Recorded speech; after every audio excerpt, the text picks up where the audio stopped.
దేవుడు పాపము శాపము దోషమును తెచ్చెను మానవుడు. ప్రాణాత్మ దేహమును ఇచ్చెను దేవుడు. పాపము శాపము దోషమును తెచ్చెను మానవుడు. నువ్వు తీసి జీవము పోసి మనిషిని చేసేను. మాట ఇనక మోసపోయి మరుగున దాగేను. ఆనాటి నుండి పాపము వచ్చేను. ఏదేను నుండి దోషము వచ్చేను. ఆనాటి నుండి పాపము వచ్చేను. ఏదేను నుండి దోషము వచ్చేను. ప్రాణాత్మ దేహమును ఇచ్చెను దేవుడు. పాపము శాపము దోషమును తెచ్చెను మానవుడు.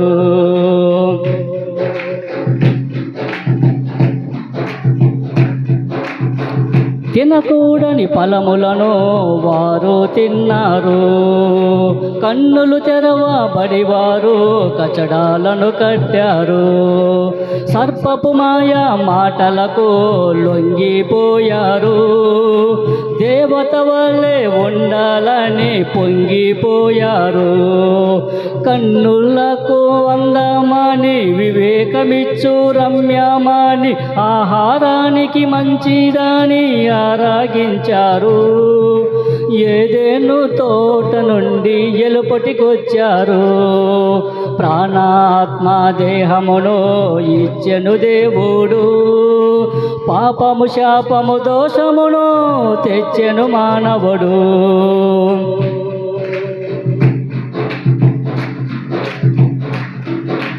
తినకూడని పదములను వారు విన్నారు. ఇది నిజమా అని అడుగానే అవును అన్నారు. మంచి చెడులు ఎరిగి వారు మాటున ఉన్నారు. దేవుని స్వరము ఇని వారు దాగుకున్నారు. జీవాఫలమును తిందురేమని నిత్యము మనతో ఉందురేమని నేల నుండి తీసిన వారిని నేలకు పంపేను. జీవవృక్ష మార్గమునందు ఖడ్గజోలలు ఉంచెను. ప్రాణాత్మ దేహమును ఇచ్చెను దేవుడు. పాపము శాపము దోషమును తెచ్చెను మానవుడు. మన్ను తీసి జీవము పోసి మనిషిని చేసేను. మాట ఇనక మోసపోయి మరుగున దాగేను. ఆనాటి నుండి పాపము వచ్చేను. ఏదేను నుండి దోషము వచ్చేను. ఆనాటి నుండి పాపము వచ్చేను. ఏదేను నుండి దోషము వచ్చేను. ప్రాణాత్మ దేహమును ఇచ్చెను దేవుడు. పాపము శాపము దోషమును తెచ్చెను మానవుడు. హల్లెలూయా.